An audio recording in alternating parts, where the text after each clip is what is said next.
This week I am reviewing for you guys the Range Rover Evoque. This is the 2024 model in the SE trim, coming in at a little over $62,000. Is it worth that chunk of change in the luxury compact crossover market? Today we'll find out. No mistaking the Range Rover on the hood there. We have dual shocks on each side, a 2-liter direct injected 4-cylinder turbocharged engine with 246 horsepower and a 269 pound-feet of torque, made it exclusively here to the 9-speed ZF automatic transmission. Of course, being a Range Rover all-wheel drive is standard. The best fuel economy I've seen this week of driving around town has been about 22 miles per gallon. You can get a little bit better fuel economy, of course, on the highway. Let's get straight into the styling here. This is why you get a Range Rover.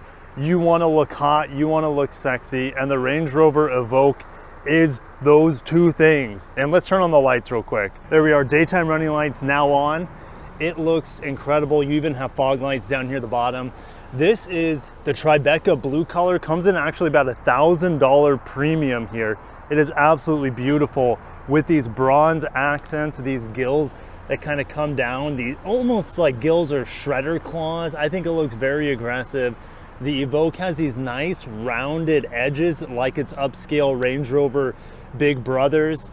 And then here we also have on the hood this nice bronze garnish surrounded by the black. It is not functional, but it looks really nice. Come to the side here as the sun's peeking through, you get a nice peek at that bronze side garnish here. Again, nothing functional here, but it's all about the aesthetics. Coming down to these massive wheels, 235 by 50 with the 20-inch rims. I lined up that perfectly, not purposely. The Land Rover logo there looks great. Underneath we have the 360 camera. I'll talk more about that here in a second. Now as we step back, the Range Rover Evoque does look a lot like its big brothers. The sloping roof line, that nice two-tone color we have with the bronze roof, the dark tinted rear end, the glossy black pillars, the A pillar, B pillar, C pillar, all looks so good here with that two-tone black lines at the bottom as well. A nice line that goes from that front garnish all the way back, and it kind of goes up at an upward angle while the roof line comes down. So it kind of gives you this simulation that the vehicle is really moving through space. It looks fantastic. We have these pop-out handles here that are very high quality. You see the keyhole there. And then if you need to lock the car and unlock the car, you have it on the front and rear door. As we come around the back, the rear tail lights match the front headlights quite well. And this is something that a lot of its competition fails at, is looking premium from the back. No, we don't have any exhaust. Well, visible exhaust. If you look hard, it's right down here. But look at the premium paint down at the bottom. So many of the competitors will cheapen out here. Not only do we have bronze, we have this nice little plastic grille. It looks good. Reverse lights, even the rear sensors have a nice garnish to it. This is extremely premium, and it looks like it's taken out of its $130,000 Range Rover Sport big brother. Range Rover across the back, Evoque kind of blacked out as well. It looks probably even better from behind than it does in the front, which is saying something. In the back, not the most cargo space for its segment, but people aren't buying this necessarily for practicality, they're buying it for the looks. Underneath the floor, we do have a full spare tire, at least full diameter, probably not full width, but that thing is huge. And nice job, Range Rover, for providing that. We have a 40-20-40 split back here, awesome for either long objects in the middle and still being able to use both sides here. Love the access, easy access to the anchors as well. Couple speakers back here for that Meridian sound system. I'll talk about that more on the driving. And this tonneau cover feels super solid. It's not like that thin, cheap materials you see in most of the competitors. Closing this down, this comes with the SE grade, the power lift gate. The back seat, I've been taking my kids to school, but the materials here, soft touch. Nice Meridian sound speaker grill there, soft touch here, very, very nice, glossy black, and then only, even at the bottom here, this is still soft touch. Most manufacturers will go cheap here and have just a cheap plastic at the bottom. Another speaker here down at the bottom. A very basic skid plate here, but it does feel aluminum. It's cold to the touch. All right, so let's move my kids' booster seat out of the way. Lots of husky hair that follows them in. The husky has not been in here, but if you guys own a dog similar to a husky, you know hair goes with you around the world. All right, leather seats are standard on the Range Rover Evoque. Coming in, not a lot of leg room. That's where this is going to fall behind. Maybe it's competition is cargo space and leg room, but my kids haven't complained, and they have been playing with the heated seat here. I do have the all-weather package, and it's nice to have these vents as well. Nice little garnish, and it is very nice. Look at this beautiful panel roof.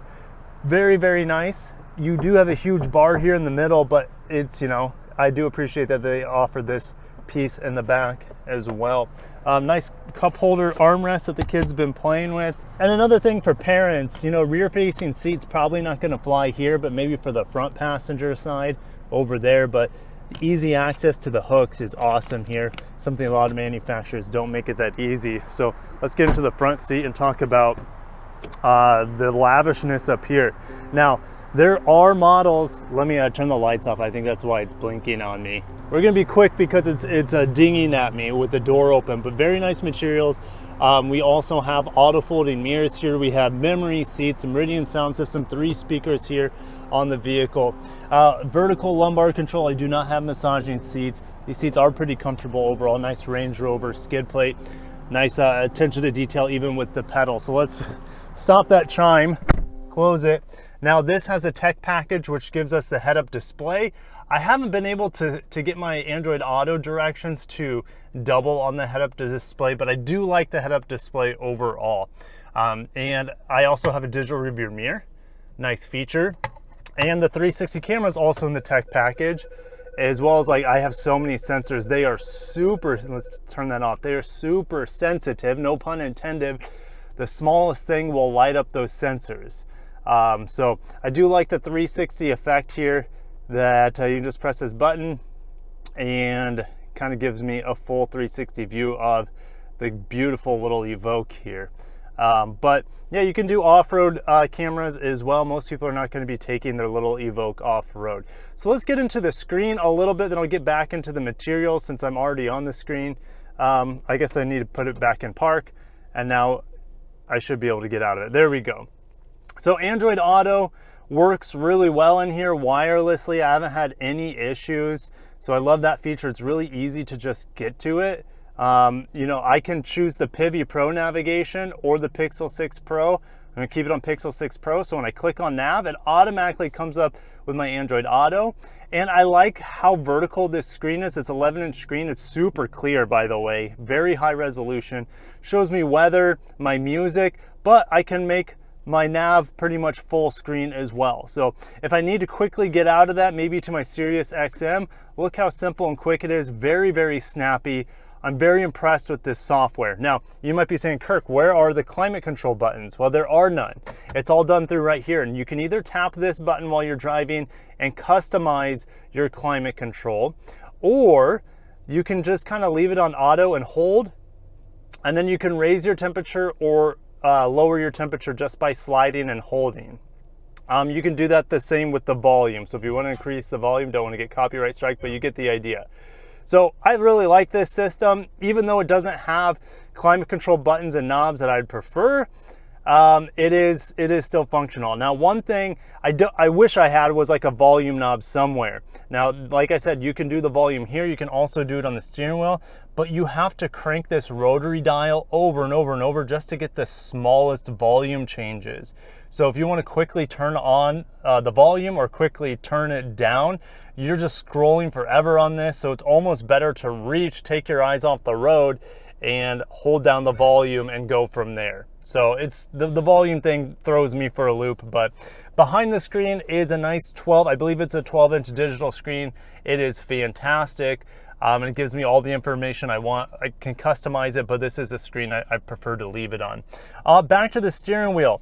It's fantastic. I have these really nice chrome shifters back here as well. I have lane departure alert and also lane keep assist, but I have found it to be pretty much worthless for lane centering, even in with radar cruise control on. It doesn't do a good job of just keeping the car straight. It'll just kind of ping pong around. So that's been disappointing, but you know, most people maybe won't care about that. Heated steering wheel function is right here. And speaking of heated steering wheel, I have heated seats, but I don't have ventilated seats, which is a big miss for around $60,000, okay? But what's not a big miss for around $60,000, and I'll keep going back to this, is the materials in here. Now this is the fully black, the ebony. Now you can also get it two-tone with a gray. That's the way I would be getting, because I just prefer to have lighter interiors personally, and it would lighten up, I think, the seats, but definitely the dash and the doors. And the materials though, this is like a big pillow. No, there's no stitching, but man, this feels so nice. Nice soft touch up here. Like I said, the steering wheel is fantastic. I love this wood. If I open this up, I have a wireless charger in here. I have a USB-C charger in there as well. The shifter is a bit chunky. It's kind of the showcase of the center of the car. And there is some black shiny plastic, which is not my favorite, but that's not the issue. The issue is this chrome piece that is the blinding around the vents. This is what blinds me when the sun hits it directly. So that's kind of the detraction here for the interior. Couple cup holders. I really like these little bubbles that even keep smaller cans in place. And lifting this up, I can lift them individually, which is nice. There's my other USB-C charger down here as well. It's too dark for me to show you in the back seat, but there is a USB-C charger back there as well as a 12 volt. And let's go ahead and pull out. Pretty smooth acceleration. I think it's helped by how smooth the suspension is. This Range Rover feels like a cloud. It kind of gives me that same effect as the Range Rover Sport did that I tested maybe a year ago, as the booster seats fly around back there. The performance is good. 0 to 60 is around 7 seconds. It's not the most for the segment. It could benefit from having closer to 300 horsepower and over 300 pound-feet of torque. Pedal down. It's smooth in that regard, okay? It's not the most decisive, and the 9-speed is actually the weakness to this powertrain setup. And we'll talk more about that as we drive. This has the optional performance package for the suspension that gives me adaptive dampers. And I can switch the mode here all the way up to dynamic. I haven't actually done this once, so I'm gonna tell you if it changes anything. Actually, the automatic transmission doesn't seem to downshift or do anything different there. The suspension is a little bit firmer here, and the steering might even be more quick than it normally is. The steering here is insanely fast, and like just, the pedal's more aggressive. The transmission isn't more aggressive in this dynamic mode. And so I'm just gonna go back to auto terrain. It gets the job done here. So when I put it in dynamic mode, it actually gave me a tachometer on my head-up display. It doesn't give me actual numbers, it's just kind of a gauge that fills up. It doesn't give me the actual RPM, which is kind of interesting. But I guess it's cool, but no one's behind me. I'm gonna talk about, back in auto mode, I'm gonna talk about a thing that kind of detracts from the experience throughout the day. As you're gradually coming to a stop, there it is. Right when it shifts back down into first gear, as you come close to about 10 miles an hour or so, it's always rough, clunky, and then it really accelerates or decelerates the car stopping. So you don't press the pedal anymore, but once it goes into first gear, you kind of get this lurch forward as the transmission braking, the engine braking kicks into a whole new level. So if that was smoothed out, I'd be pretty happy with this 9-speed auto. This also has a cold weather package, like I mentioned, the heated rear seats, heated windshield wipers, things like that, but also gives me a heated windshield. And it always looks, especially during the day, it always looks like you're looking out through a window screen. I don't like the effect. For me, it would be enough to, even if I was in a cold climate, to not get this heated windscreen here or windshield, because it just reduces my ability to focus. Everything seems to be like I'm looking through a screen because you have these small squiggly, the camera won't pick it up, but you have these small squiggly lines that are maybe a millimeter apart, a couple millimeters apart, that run all the way down the windshield. And I've only experienced this on Land Rover products, and I guess it's a really cool technology, but for me, it's a detracting experience, and I would be happy to save the money to have better visibility out the front. Speaking of visibility, even though the windows are kind of small, I have no blind spots in here. Very good overall for this little Evoque. Back to the steering wheel, there's this little diamond button here that gives me a quick access to fuel economy and other information, energy impact, eco tips. It's cool, I guess, but I have pretty much most of this information doubled here on my my MID. So I just leave it either on Android Auto most of the time or on my Sirius XM playlists. With the less than stellar fuel economy, it would be nice if we got the plug-in hybrid variant of this that is available, I think, in Europe and other markets. It has a little 3-cylinder turbo, 1.5 liter, but it has over 300 horsepower. It's got over a 15 kilowatt hour battery as well, and it has an 8-speed Aishin transmission, similar to what we see with the Volvo plug-in hybrids. I would, without testing it, it's hard to say, but I'm almost positive it would be a much better experience than what we have here. I'd have the efficiency, I would have the EV driving range, the smoothness, and I would have the extra acceleration and power as well. It's just too bad it's not offered here in the United States. Now, I don't have acoustic glass on here, but that doesn't stop this Range Rover Evoque from being very, very quiet and also like impressive for its class. I don't get any wind buffeting, and that's something I actually had with the Range Rover Sport that cost twice as much as this car. I remember having wind coming through the A-pillar, and I also remember the sound system, the Meridian sound system on that, the bass fell apart at really low volume levels. This Meridian sound system on a half the price vehicle compared to the Range Rover Sport is way better. It gets insanely loud. I actually haven't been able to max out the volume here just of how loud it actually gets.